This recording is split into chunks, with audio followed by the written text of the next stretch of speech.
What's up, Wall fans, common sensors, social media world, and of course, podcast consumers? Welcome to episode 89 of Go Tell to the Wall podcast. I am, of course, your favorite podcast host, the one and only Sean O'Rourke, and we've got an awesome show for you tonight. I'm not going to spoil things, so we're just get excited because there's great stuff tonight, and of course, we're going to talk a little bit of St. Patty's because this is the last Go Tell to the Wall episode before St. Patty's Day. So get comfortable, settle in a little bit, and get ready for the soothing sounds of Go Tell to the Wall podcast. Let's get into it. Oh, that shouldn't be there.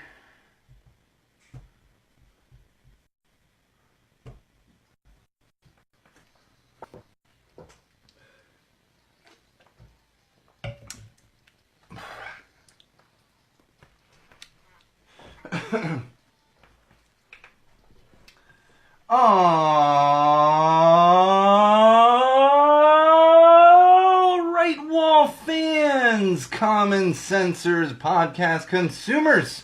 Welcome to episode 89 of Go Tell to the Wall podcast. I am, of course, your absolute favorite podcast host, the one and only Sean O'Rourke, and currently definitely not the most famous O'Rourke in the United States of America right now, but that's okay. We'll tell everyone we are, and then people will believe it, even though, you know, there's another O'Rourke that's been in the news quite a bit today. Quite a bit over the past year or so, but really definitely today. And we'll touch on that a little bit as much as we don't get into politics. Like I said, episode 89, Go Tell to the Wall podcast. Let's kick things off with some social plugs. Man, I'm going to warn everyone tonight. I'm drinking stronger beer than usual, and they are in pint cans. Means we're probably going off the rails pretty early tonight, but that's okay. Sometimes off the rails is good. We tend to get good feedback when things are off the rails. Nonetheless, social plugs. You can follow us between episodes, during episodes, after episodes, before episodes, whenever you so please.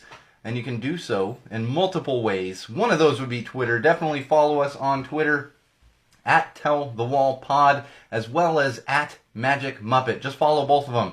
At TellTheWallPod is the official Twitter account for Go Tell to the Wall, and of course, at Magic Muppet is my own personal Twitter account. Just follow both of them. You're going to enjoy it. You're going to get good stuff. So follow them. And of course, we are on Facebook. We're currently live on Facebook right now, right as we speak. And if you want to follow us on Facebook, head over to facebook.com/Go Tell to the Wall. Like our page. Stay updated with all the good stuff. When episodes come out, everything goes through that page. It also goes through Twitter, but that's one of your best ways to keep in touch and keep up to date with Go Tell to the Wall would be facebook.com/Go Tell to the Wall. And of course, we are on YouTube. YouTube's still doing good numbers.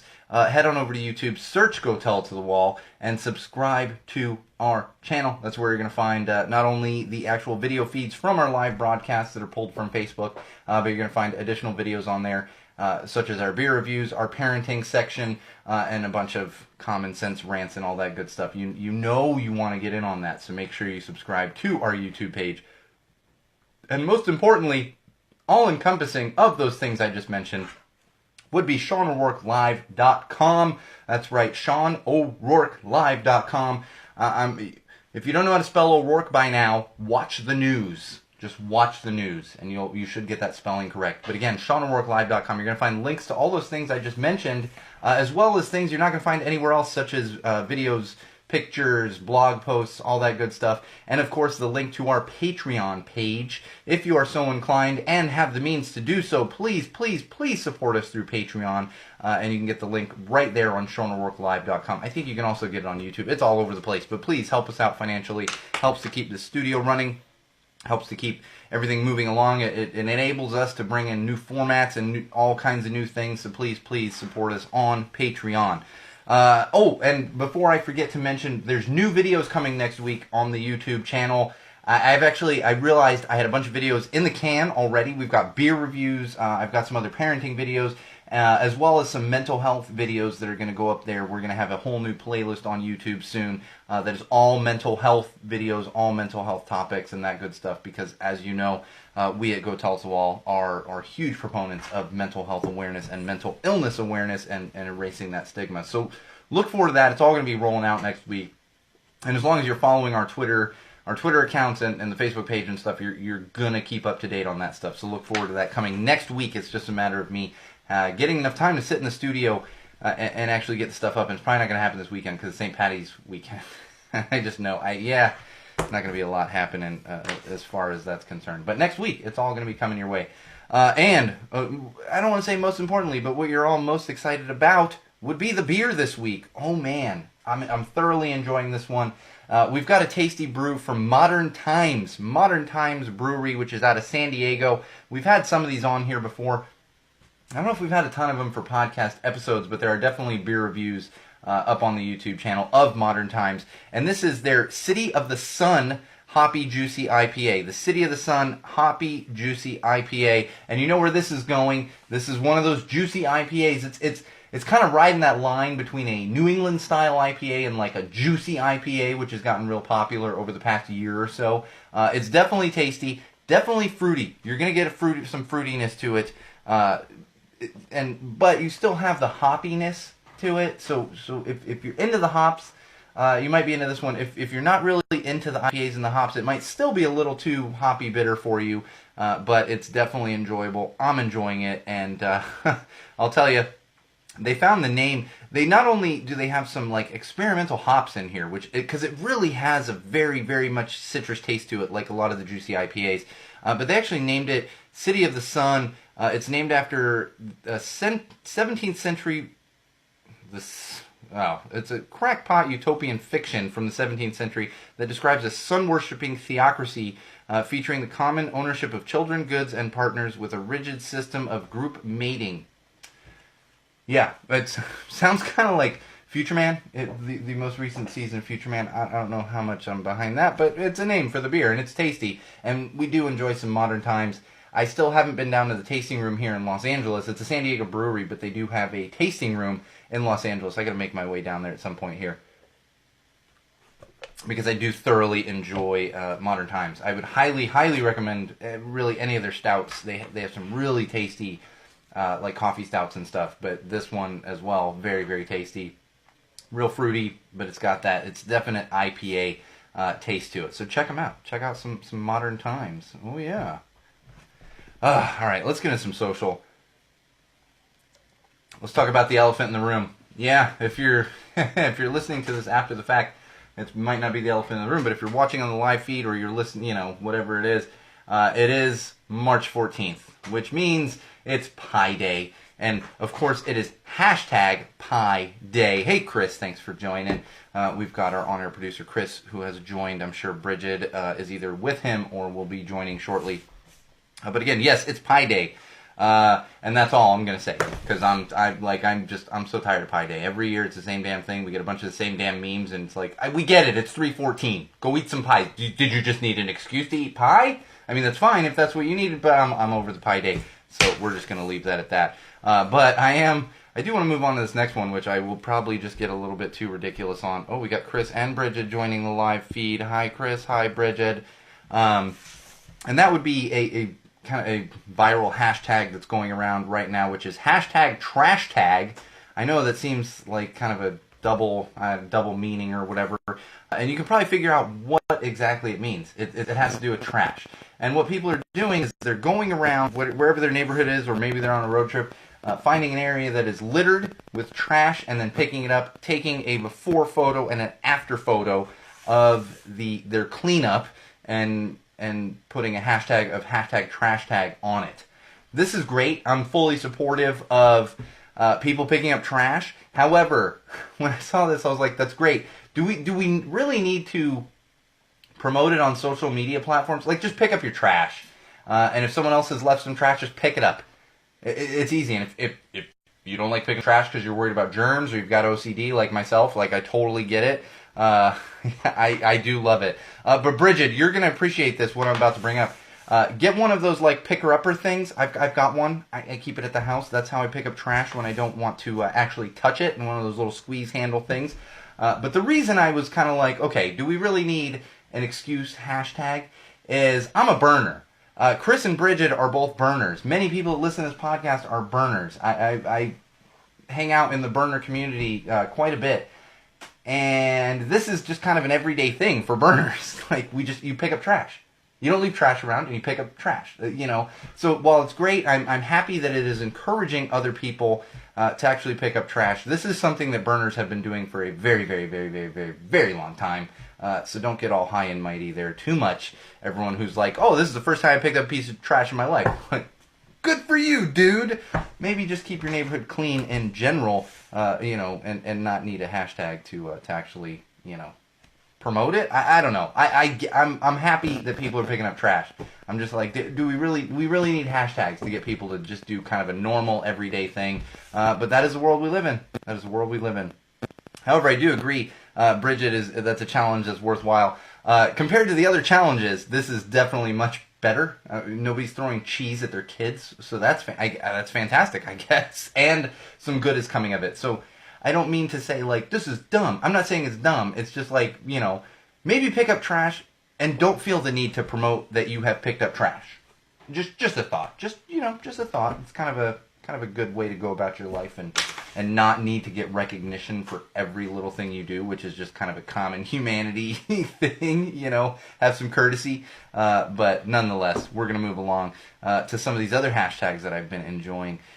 This one that is floating around right now, hashtag my excuse for being late. Hashtag my excuse for being late. And this one came from @BelladonnaKiss. Hashtag my excuse for being late. I'm not. Your clock is a liar. I'm probably going to use this one like in the future. I don't see why I wouldn't. Nowadays I tend to be late. I was always an early person.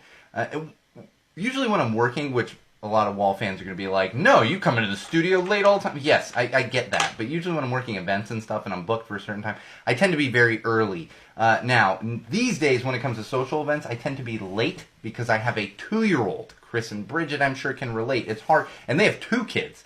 It's hard to get one kid out the door. I can't imagine trying to get 2 kids out the door to be somewhere on time. And of course, especially when I was single and it was just myself, I was very much into arriving fashionably late. And that can be an advantage sometimes. I have been in situations where I showed up to a party where I didn't really know people that well, didn't even necessarily know the host that well, and I show up and there's like 3 people there, and then you're like, oh, okay, well now I'm sitting in more of just like a conversation as opposed to a party, and not being prepared for that. That's something which led me to being kind of fashionably late. You know, because that's the words they use, fashionably late for events and parties, just to avoid those situations. And granted, I get it. I'm a very social person. I am very extroverted, but I'm also very introverted. So that puts me in certain situations a lot. All right, moving on. Hashtag quiet music.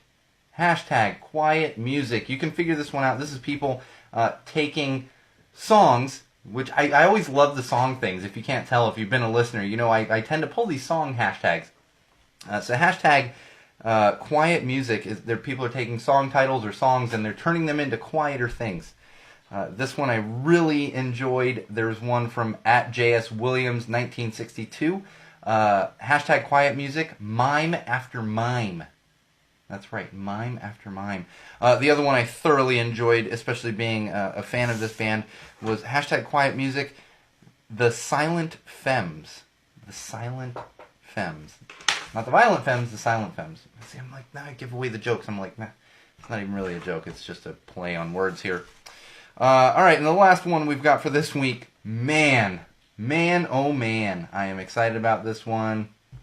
It was so timely, and I have a feeling this one came about because, and we're going to don't worry, we're getting into some of this when it comes to TV, film, and books. I have a feeling this was spawned from what was happening with Aunt Becky. My good friend Becky is going to be listening and be like, me? No, Aunt Becky from Full House. Don't worry, Becky, I'm not talking about you. Aunt Becky from Full House, and we'll get into some of that. But the hashtag is hashtag things rich people do differently. Hashtag things rich people do differently. And Tracy Bell, who shared this one, really with that same thought. Hashtag things rich people do differently. Apparently college admissions. And I can tell you, hashtag things rich people do differently is apparently ride on a yacht while your mother is being arrested. God, I don't even want to be rich. My wife says to me, she's every once in a while, she's like, it'd be really nice to be rich. I'm like, I'd like to be comfortable and have a bunch of... I don't want to be rich. I don't want to be one of those people. I don't want to ride around on yachts. I don't want to have the option of paying money to get my kid into school, you know? And in fact, we're going to get into some of that in TV, film, books, because, like, oh man, I have a very much personal experience that can speak to that. But hashtag things rich people do differently, which is really, like, eat the rich. Hashtag eat the rich. All right, let's move on to some TV, film, and books, because that's about all I can handle with that hashtag. TV, film, and books. We've got some news from The Simpsons. That's right, not news on new episodes necessarily, but news on an old episode. Specifically, an episode from Season 3 called Stark Raving Dad. The producers of The Simpsons have decided to pull this episode completely. They've pulled it from all streaming, they've pulled it from syndication, and they are pulling it from all future DVD box set sales. And you're sitting there like, why? Why? Well, if you're not familiar with this, and maybe you will be when I explain it, but even if you're not beyond that, you'll understand. The episode Stark Raving Dad in Season 3, which, I mean, this is back in the 90s. This is probably like 91, 92, you know, years ago. But any of the young listeners are like, I wasn't even alive! And I'm like, I know! But this was the episode that featured a Michael Jackson character. Now, it wasn't actually Michael Jackson, but it was a Michael Jackson character. And for years and years and years, the producers really never confirmed that it was voiced by Michael Jackson. But we all kind of knew it was voiced by Michael Jackson. And sure enough, that is the episode they have pulled. We talked about this last week with a bunch of radio stations in Canada and New Zealand pulling Michael Jackson songs from radio rotation because of the Leaving Neverland documentary that came out. So you're not going to be able to find those anywhere. And I will tell you, I didn't look into this too much, but something else that popped up on my radar in the past couple days was there was a showrunner from The Simpsons at the time. One of their showrunners actually came out in an interview and said that they felt that Michael Jackson was actually grooming young boys by doing this episode of The Simpsons. Now, I'm not going to get into semantics on that because I haven't looked into it fully. But I will say that is just another layer kind of to this Simpsons story, as well as the next piece I want to talk to you about, and that's Corey Feldman. You should all know Corey Feldman. I don't care how young you are. Figure out who Corey Feldman is. Go watch Lost Boys. Go watch Lost Boys. I don't care how old you are. Lost Boys is a fantastic movie. I'm not going to sit here and say Corey Feldman is a fantastic actor. I'm just saying you should know who he is. I think everyone should see Lost Boys. Fantastic film. Fantastic, from the 80s. Corey Feldman was a close friend of Michael Jackson. Close friend of Michael Jackson, has actually defended him for years. Years and years and years. He has defended him against people that have brought these allegations that he was a pedophile and everything else, which you're aware of. This has been happening since the 90s, for God's sake. There was an old joke, like genes have, children's genes have, it's a whole thing. I'm not going to get into that either, but Corey Feldman very much defended him tooth and nail. Tooth and nail. But we did get a story from Variety, straight from Variety, where Corey Feldman actually came out and said he can no longer defend Michael Jackson. Because of that. Because of the Leaving Neverland documentary that came out. And I think he's finally seeing the error of his ways, I guess. But Corey Feldman's also a little crazy. Just, watch Lost Boys, but don't emulate Corey Feldman by any means. All right, moving along. Captain Marvel. Yeah. Chris, did you see it yet? Did you see Captain Marvel yet? I meant to ask you before I came in the studio, but I totally forgot. Captain Marvel hit theaters last Friday. Everyone's seen it. I have not. I'd very much like to see it, but I have not seen it yet, mainly because I have a 2-year-old at home.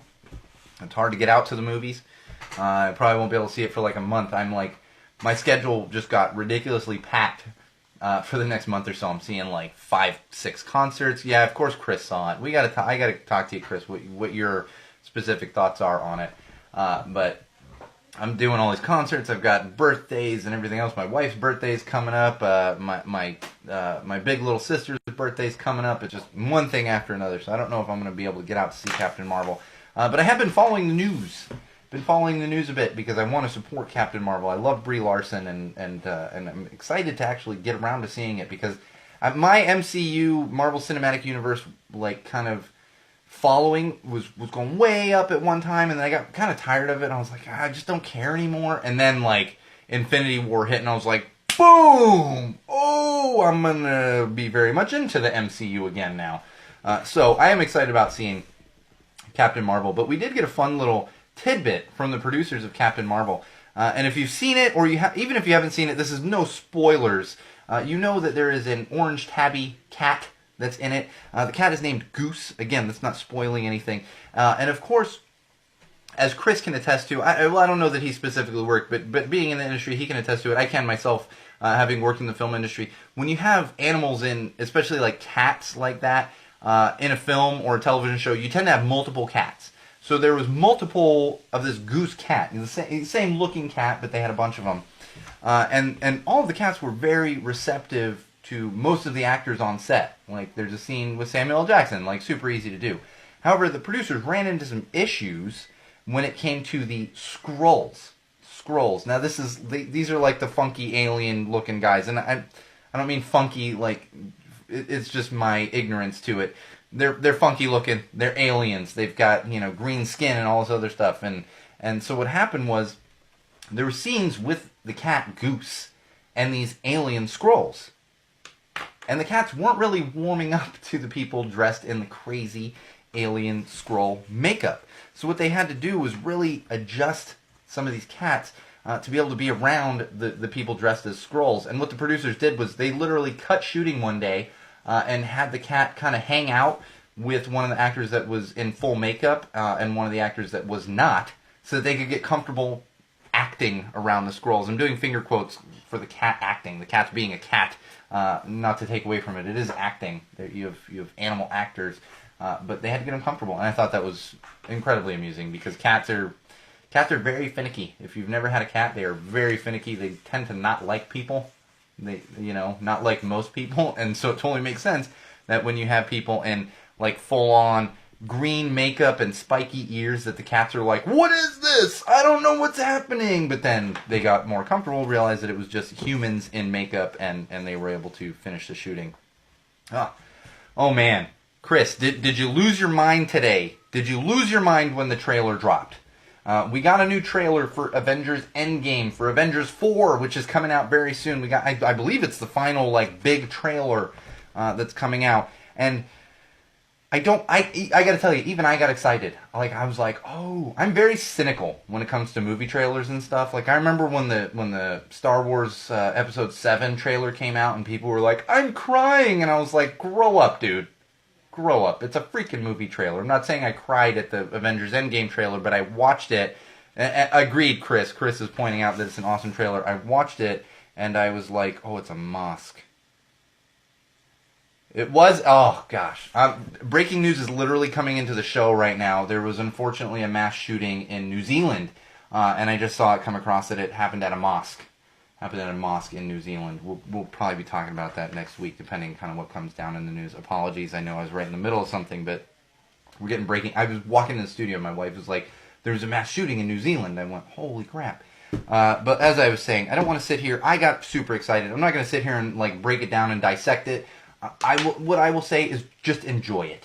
Just enjoy the trailer. Get excited for the film.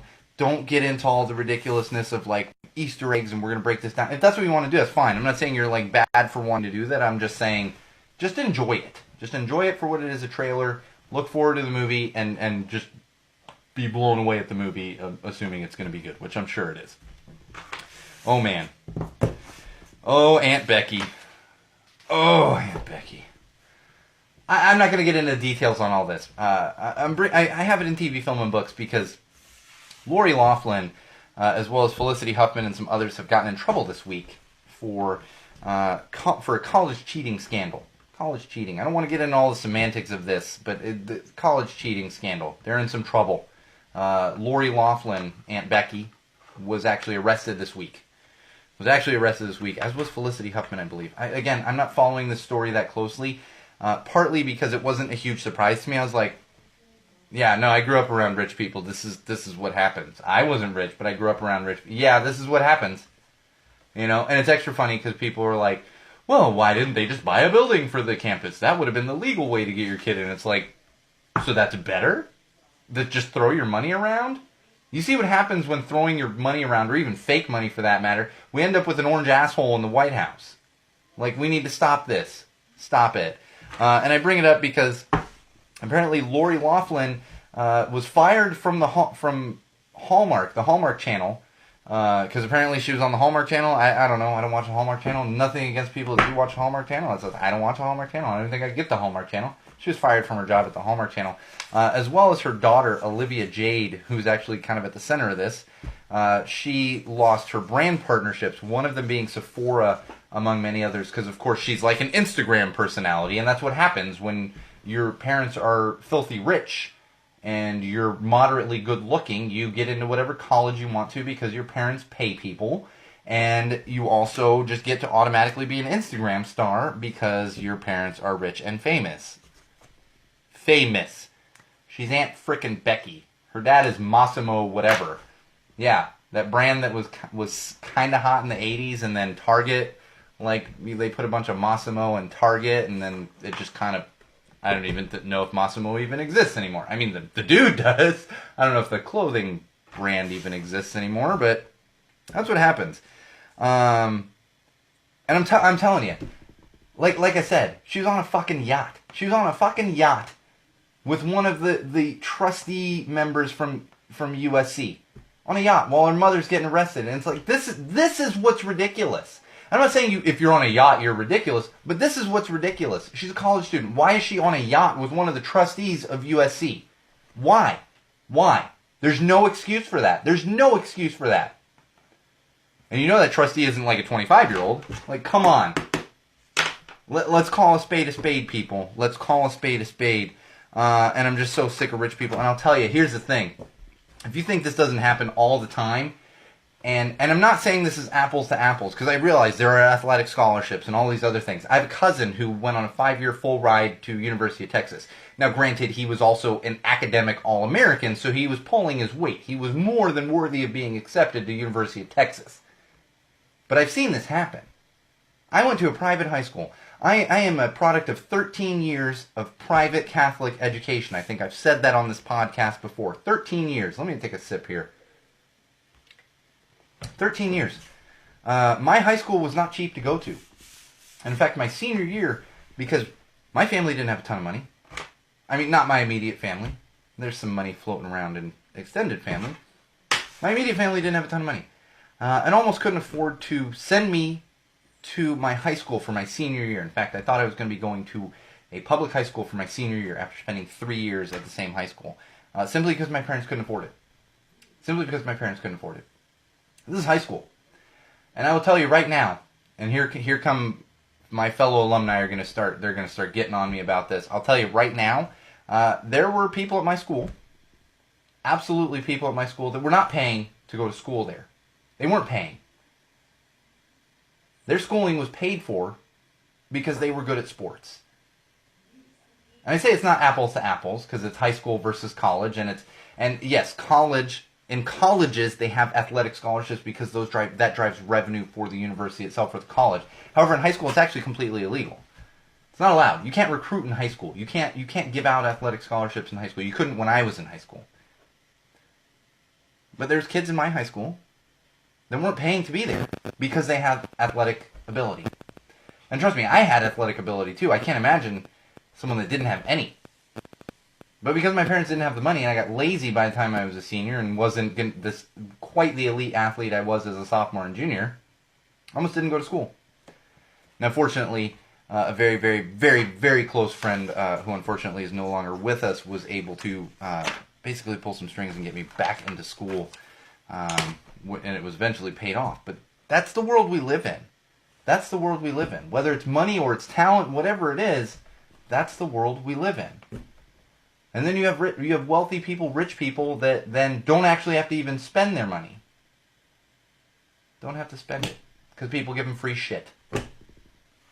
Tell you, hashtag eat the rich. Moving along, Tom DeLonge, however you want to pronounce his last name, he's in the news again. Not really even in the news, but we've got an article about him. So if you're interested, Tom DeLonge has a new television show on the History Channel. Because, yes, this definitely fits in with history. I don't get freaking channels these days. It's like, it's the old joke back in the 90s with MTV. It was like, where's the music on MTV? All of the channels are like that now. The History Channel has shows like this one I'm about to tell you about produced by Tom DeLonge, and it's a limited series called Unidentified Inside America's UFO Investigation. Seems extremely bottom of the barrel. Just how far he has fallen, and like, can we not promote stupid things like this? It needs to stop. And if you want to promote, like, have a YouTube channel, Tom. Why are you taking up space on the History Channel? Like, we could actually be learning real history from the History Channel, but instead we're going to see dumb UFO conspiracies from Tom DeLonge. Like, I don't get it. He's going to be talking in his high-pitched voice, and you're like, I can't take you seriously to begin with, and you're going to tell me about UFOs? No, can't do it. Oh, man, moving along. Shameless. Oh, Chris and I don't know, Bridget, too. Do you guys watch Shameless? You know I watch Shameless. Oh, I watched this last week's episode. It was from this past Sunday. Season finale for season 9, right? I think season 9. I can't keep track of the season numbers. I was actually late to the game with Shameless. I watched a bunch of it on Netflix. I was like, I didn't come into Shameless until like 5-6 seasons in. I'd heard of it, just wasn't really into it, and I caught up with it on Netflix, and then now watch it on Showtime Anytime. But oh man, they did a fantastic job. Farewell to Emmy Rossum, who plays Fiona. I've teased this a little bit. We've talked about it. She is officially gone from the show now. I'm sure we're going to see her a little bit now and then. She'll probably guest star on Shameless. We do know that Ian is coming back. That's not really a spoiler because there was articles coming out. He's going to be back next season.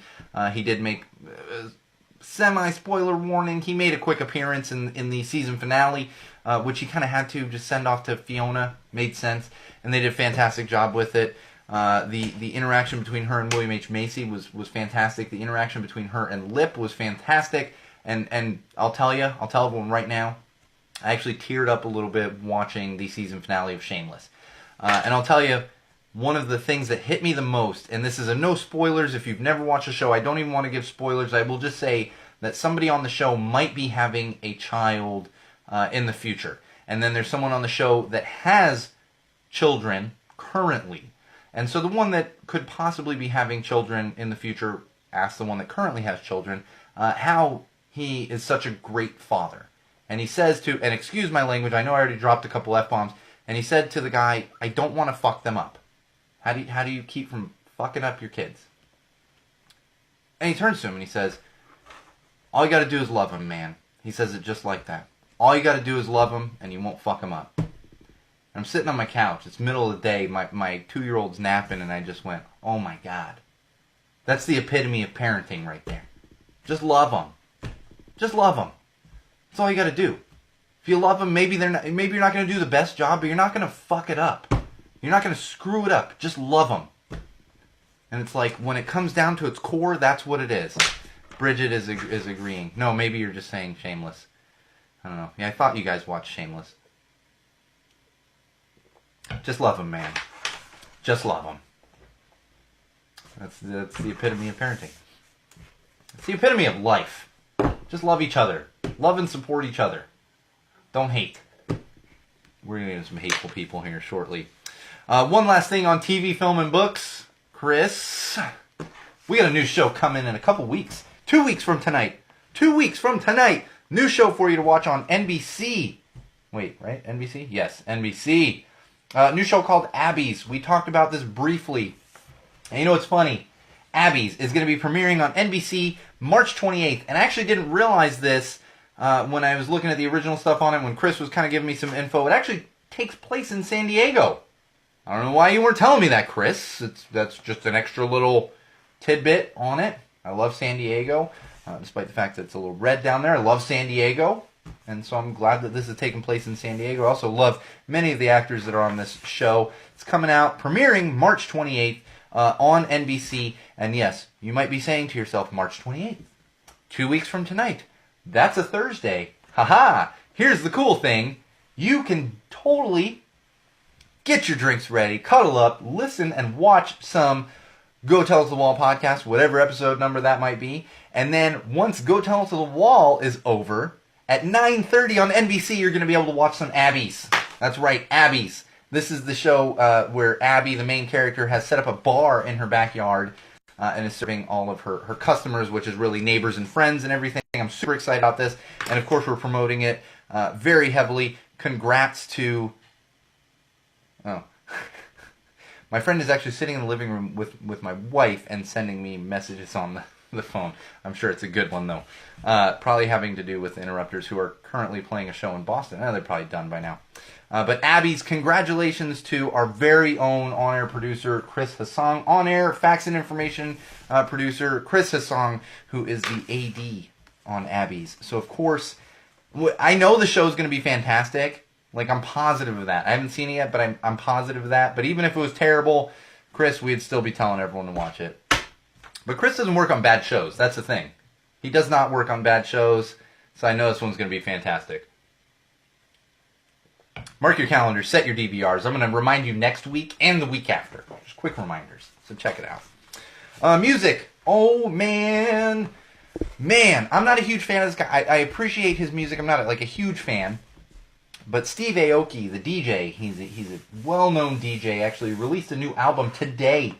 Today he released a new album. And it's a bunch of songs, and he collaborated with a bunch of other artists on the majority of the songs. One of the artists that he collaborated with is Blink-182. One of the bands that he collaborated with is Blink-182. So there is a new song out there. Please, please, please check it out. It is so good.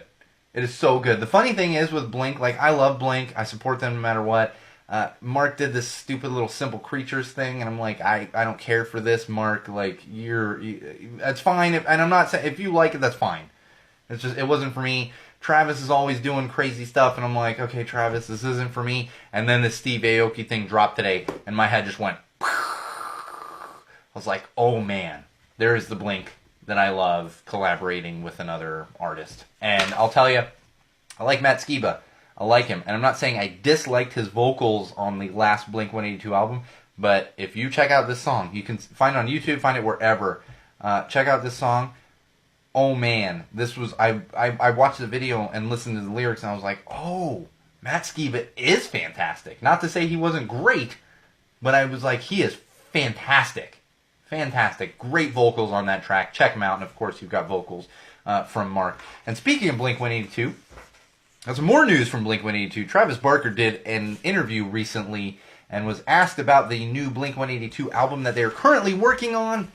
And he pointed out that the album will be released before the Warped Tour 25th anniversary shows, which means we are getting this thing in the spring at some point. Going to be extra interesting. I'm really curious if it's going to be around the same timing that Enema of the State was released, because Enema of the State, if you're familiar with Blink-182 or if you're not, Enema of the State was released 20 years ago this year, and it'll be in a couple months. It was released in the spring. I don't have an exact date. 20 years ago. I was actually thinking to myself today, I said to my wife, Blink-182 really blew up in 1999. I have seen Blink-182 in concert probably 30 times. Probably 30 times. Most of those times were in the 90s, the mid-90s. I actually haven't seen them play a live concert since 1999. They blew up, and it became very expensive to go see them in concert, and I was poor. I didn't get to go see them in concert after they extremely blew up. I saw them at X-Fest in 1999, and then I saw them at Warped Tour 1999, which I believe is the last Warped Tour that they really played, like the tour. Saw them at Warped Tour 99 in San Diego, and actually that was the Warped Tour where Mark announced he was going to Sombreros afterward, and that's where we all went because we're all very familiar with Sombrero. If you're from North County, San Diego, you know Sombrero, right there at Carmel Mountain Ranch, and expecting a bunch of people to show up, and not a lot of people showed up, and Mark was just kind of hanging out, and we hung out with Mark for a little while. Yeah, which was extra funny because, in 1996... Mark would just be, chilling outside of the venue, and you're like, what's up, dude? And he's like, hey, can you bring some more friends to see our show? We need more people to be in this venue. It's 1999, oh my god, Blink-182! Yeah. That's why I have PTSD when it comes to, interrupters and stuff. I'm like, stop selling out your shows! Stop selling them out! I'm happy for the success. It just, PTSD. I'm not being able to see one of my favorite bands. And it's it just happens. Oh, man. I think we got somebody new on the live feed. Who's jumping on the live feed there? I'm not getting names popping up. Oh, Nate Bosley. The great Nate Bosley. Hi, Nate. All right, moving on. We got some parenting tips. Parenting tips right now. Oh, boy. This one came from parenting.com. I actually found this really interesting. This is a list of 8 photos of your kids that you should not share on social media. Should not share. Now, is this hard and fast rule? No, but I kind of want to run through some of these. Number 1 would be bath time. Bath time. And, I'm going to list them, and then we're going to kind of unpack it a little bit. Number 2, when they're sick or injured. Number 3, shaming photos. Number 4, on the potty. Number 5, private details. I feel like that's one that's, come on. Number 6, group pictures, which we'll get into. Number 7, bullying fodder. And number 8, unsafe activities. Now, bath time, that seems pretty obvious. And you might be like, it's very innocent. My kid is 1 year old, and everyone has pictures, especially, if you're of a certain age when you were younger, your parents probably have pictures of you in the bath. I totally get it. There's a picture floating around somewhere of me and my cousin in the bathtub at my grandmother's house. I've seen this photo. I get it when we're 2, 3 years old. I get it that it's cute and everything. The thing is, when it comes to posting these things, posting them on social media. Remember when we were talking about YouTube a week or two ago and how there was a whole pedophile ring that they were uncovering where they were tipping each other off as to where to go on videos with kids in them to kind of get their rocks off, for lack of a better word, lack of a better phrase. So just be careful with that. When they're sick or injured, this is one of those things. Would you want someone posting photos of you when you're sick or injured? No, probably not. I know people post photos of, look at my cats, that's different, but think about those things. Shaming photos, you should never be doing this. I've talked about this in the past. People like to post videos of their kids crying and whatever else it is. Don't do it. Don't do it. You don't need to shame your children publicly. On the potty, here's the thing too. I think when it comes to things like that, unless you're going to share a photo of yourself on the toilet, don't share photos of your kids on the toilet. Private details, this is always obvious. You shouldn't share your own private details. Group pictures, this is important because let's say your kid is with a group of friends and they're playing or whatever, and you took a photo and you want to share it. Don't assume that every parent wants their kids on social media. I follow a couple of mommy bloggers, parent bloggers on Twitter, and whenever they post photos of their kids, there's always a smiley face over them. Their own kids. And you see it often where people are posting photos and there's other kids in the background and they cover them. Make sure you're doing that because you don't know who else, if anyone wants their kids on there, what the situation might be. Bullying fodder, this is really obvious. Don't make it so that your kid can be bullied.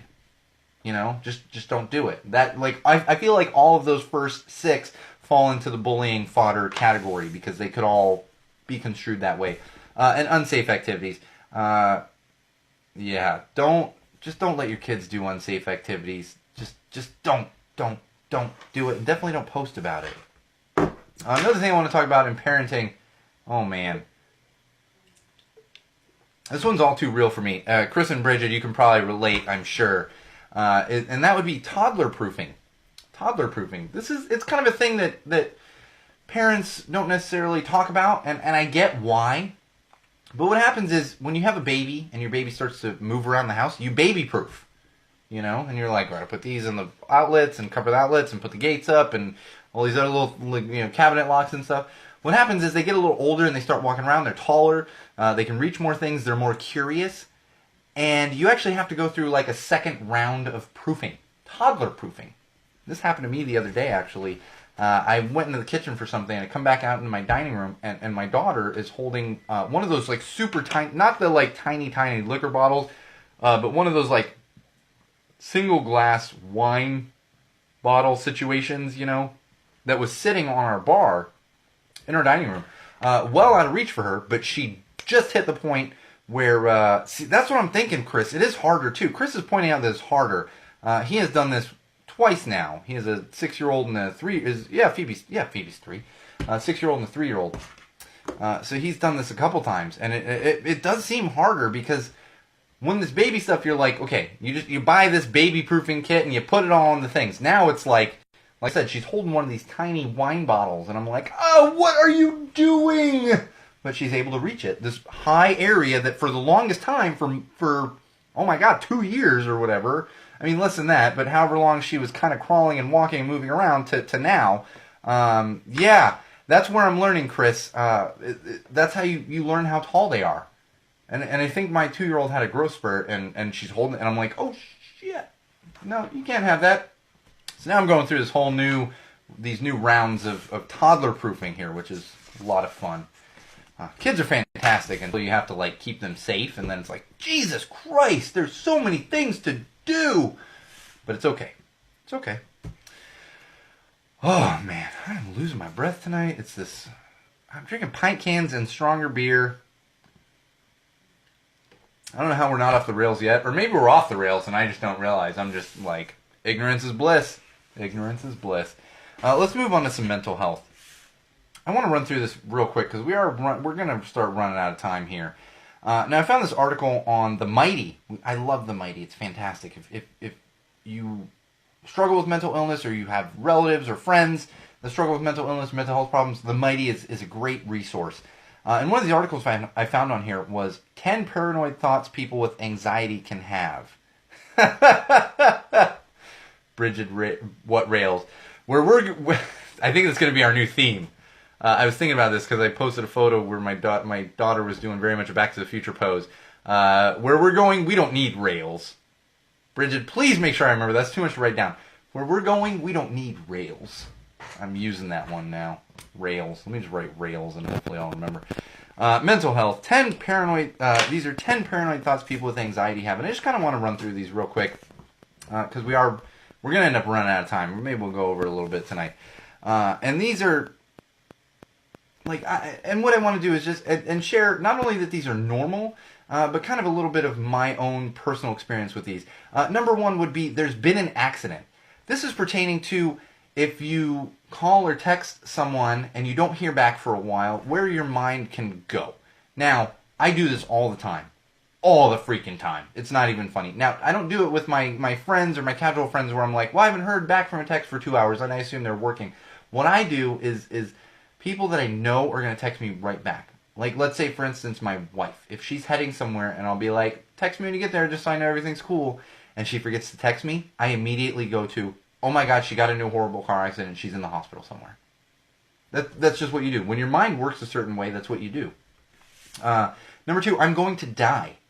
This is when you think about death constantly. I'm not trying to bring this podcast down, but this can be a very challenging situation for a lot of people that deal with mental illness. This is something I deal with on a daily basis. It's the mortality aspect of mental illness. And for me specifically, and it varies from person to person, is I obsess on these things. I obsess because I have obsessive compulsive disorder. I obsess on things that give me anxiety, such as death being inevitable, and that would be one of them. Will something happen to my child? This is the worst one there is, and I'm sure Chris and Bridget can relate to an extent. This is the worst one there is. You just assume that terrible things are going to happen to your child, and you end up being overprotective to an extent. Now, I don't consider myself overprotective necessarily, but it's just like suddenly I'll get a thought in my head where my kid is falling off of the table or something. Not that she's on the table a lot, and that's just like I won't be able to sleep at night. I won't be able to sleep at night. And that's just a byproduct of having that crazy anxiety. Will my children be taken away from me? I actually don't personally have this as much, but I get it. People that suffer from mental illness, there's a constant worry if you have kids that someone's going to realize that you have a mental illness and then decide that you are not fit to take care of your kids.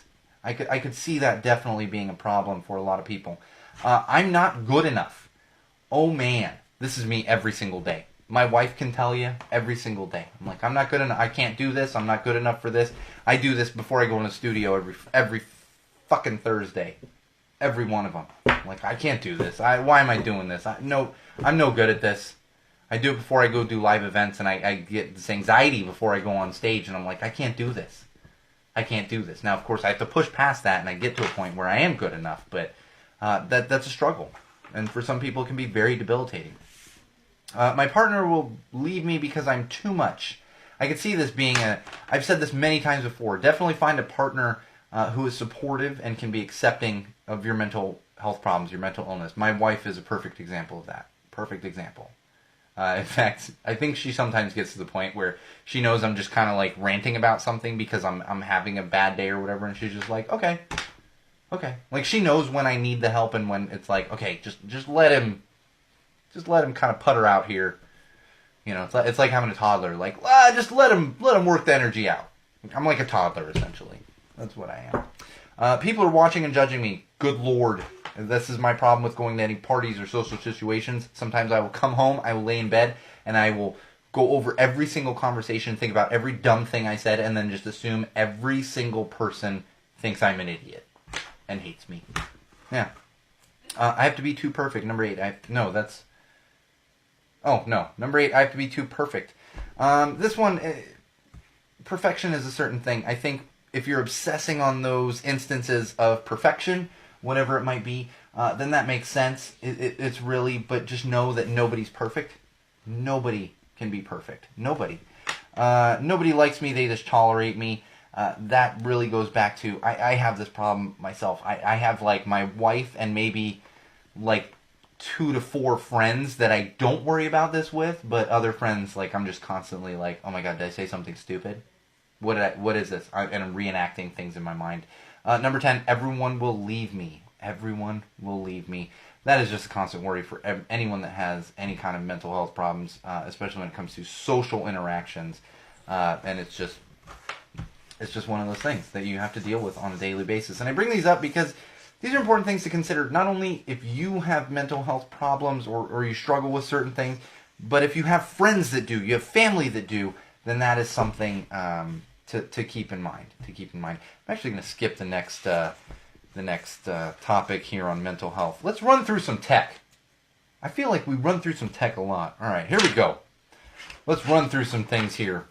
All right, you guys know what the hottest new chat app for teens is right now? Google Docs. That's right, Google Docs.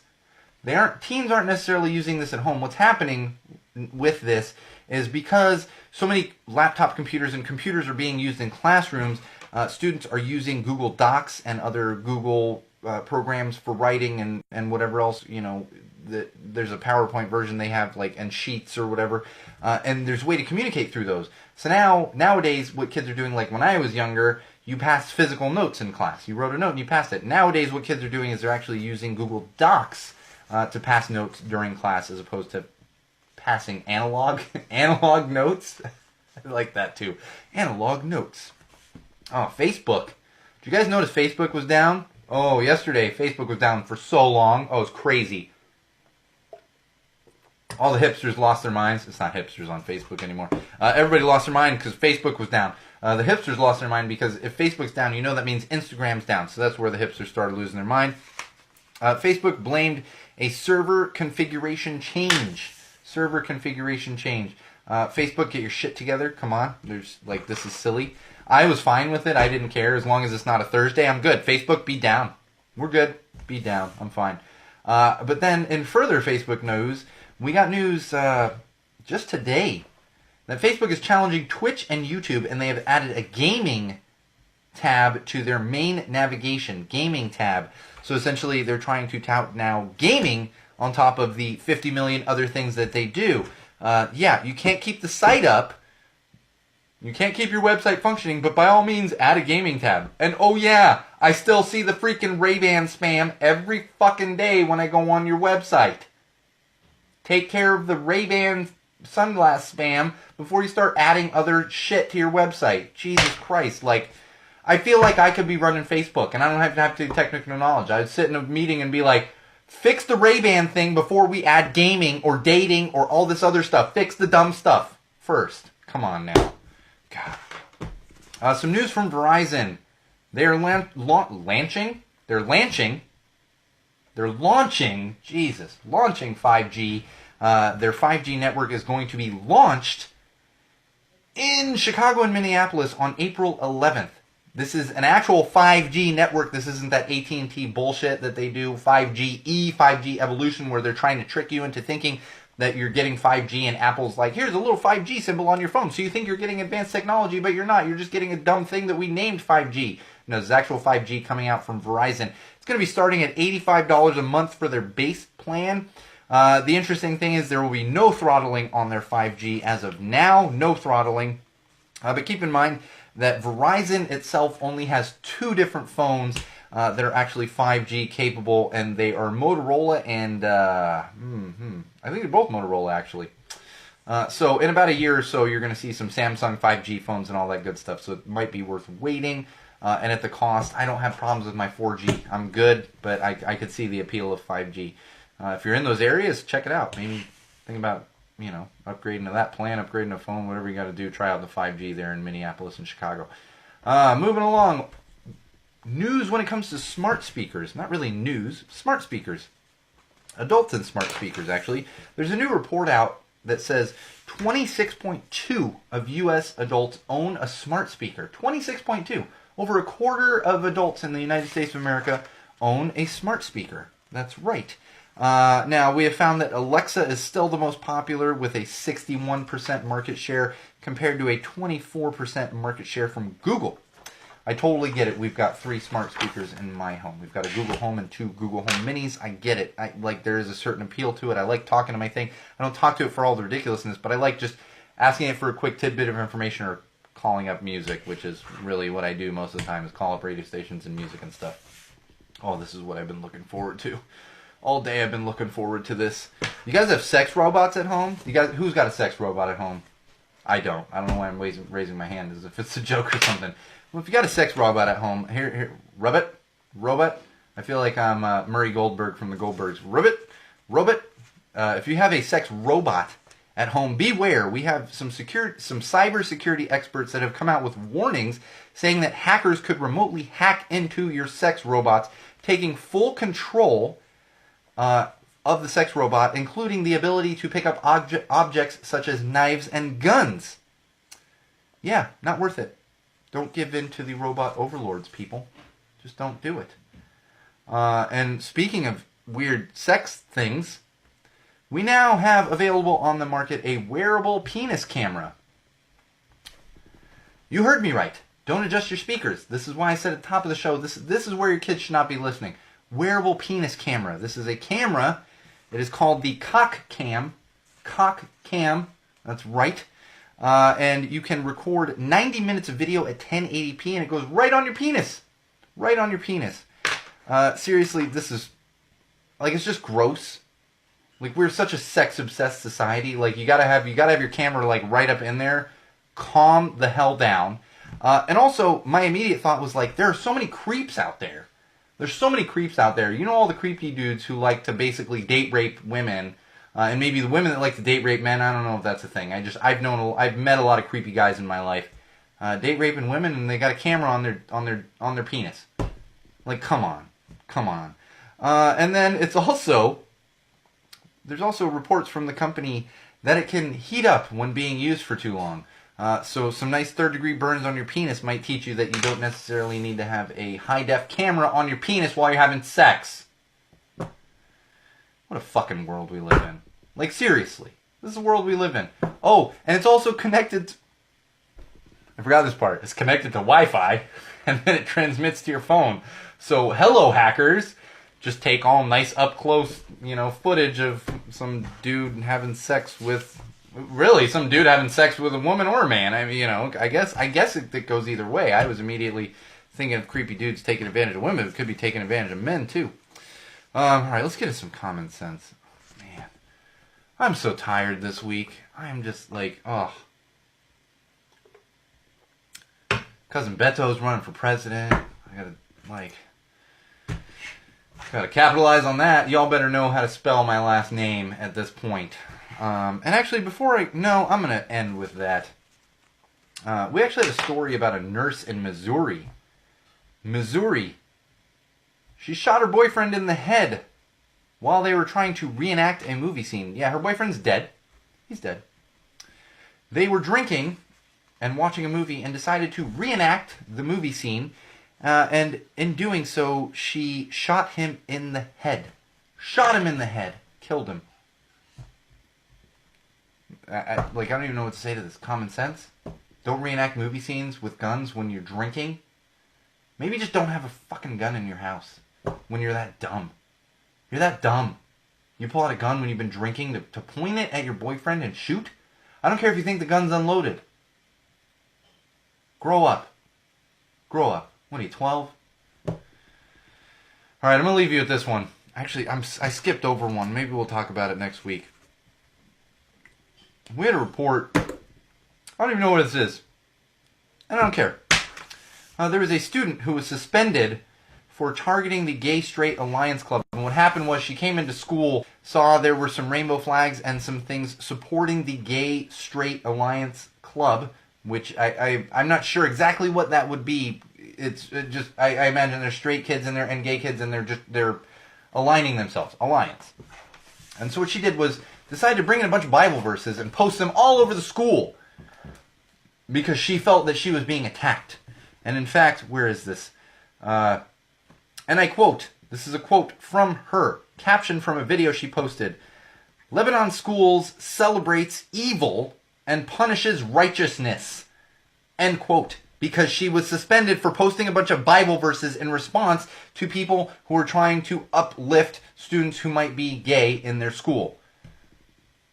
This is the most ridiculous thing to me. And I am extremely passionate about this. I can't stand it. I grew up Catholic. 13 years of Catholic school. Altar boy.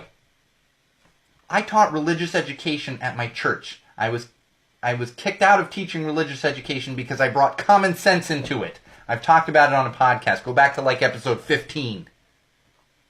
And it blows my mind that people hide behind a fucking book. A fucking book. You don't even know who wrote the fucking book.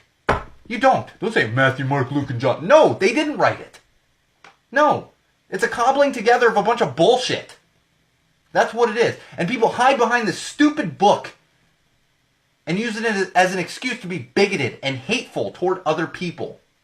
I am so sick of it. Quoting Bible verses and all this bullshit. It's disgusting. You want to quote Bible verses, all of you out there that are Bible thumpers, this disgusting group of people that's out there, evangelicals, everyone that's doing this kind of thing, then you got to live every word of that Bible. Read the whole thing and live every single fucking word of it before you start using it to hate other people.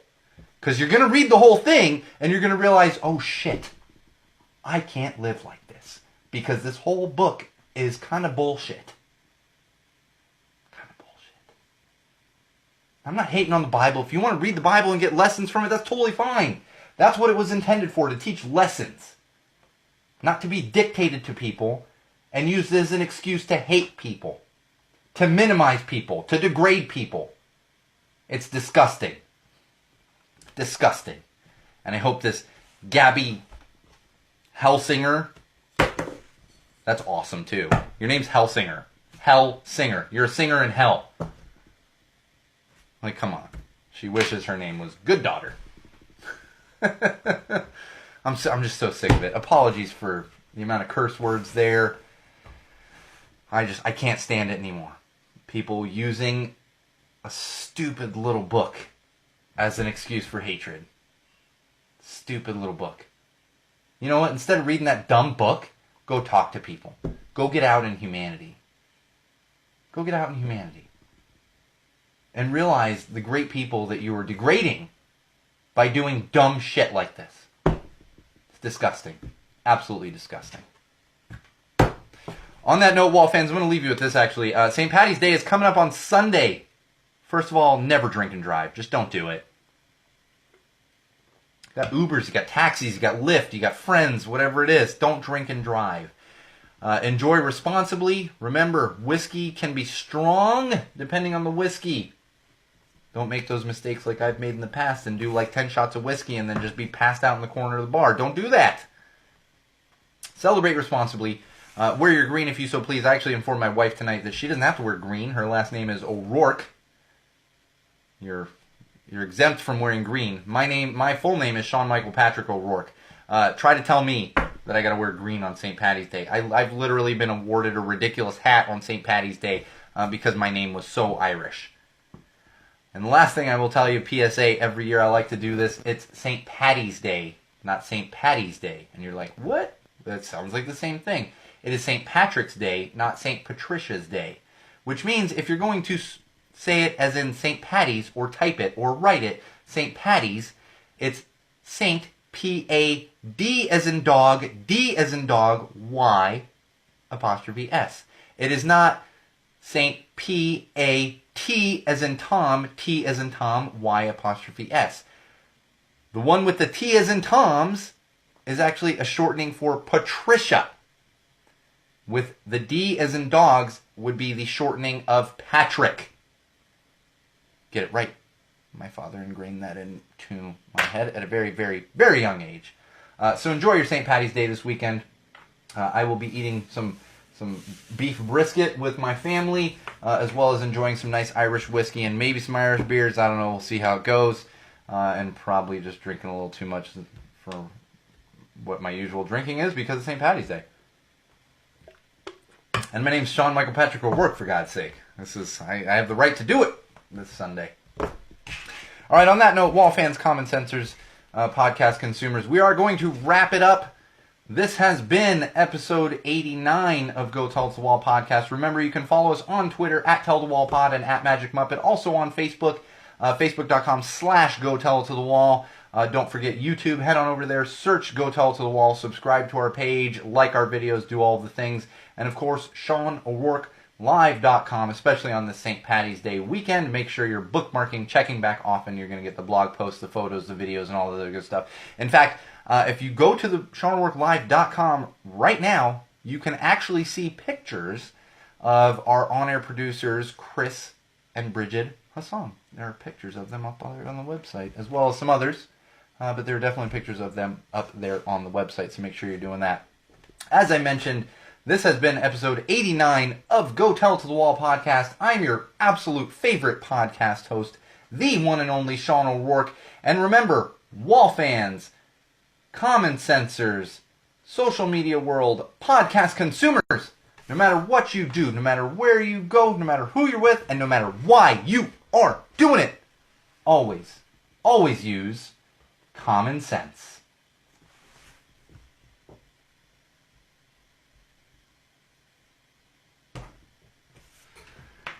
All right, Wall fans, common sensors, Chris and Bridget, thank you. I think, Bridget, I'm pretty sure I set a record for curse words this week. I blame modern times. I don't know what was happening. I also blame the fact that I had to get through some ignorant assholes here. And I might be a little fired up because I'm glad that people are going to be able to spell my last name now that he's even more thrust into the national spotlight. I'm not even saying vote for the guy. We joke, Cousin Beto. Support him if you'd like to, but I like that people are going to be able to spell my last name. So that's going to do it for us. Be responsible this St. Patty's Day weekend. Always, always be responsible. Make sure you're using common sense. And, Wall fans, common sensors, social media world, remember, if you got complaints, you can go tell them to a wall.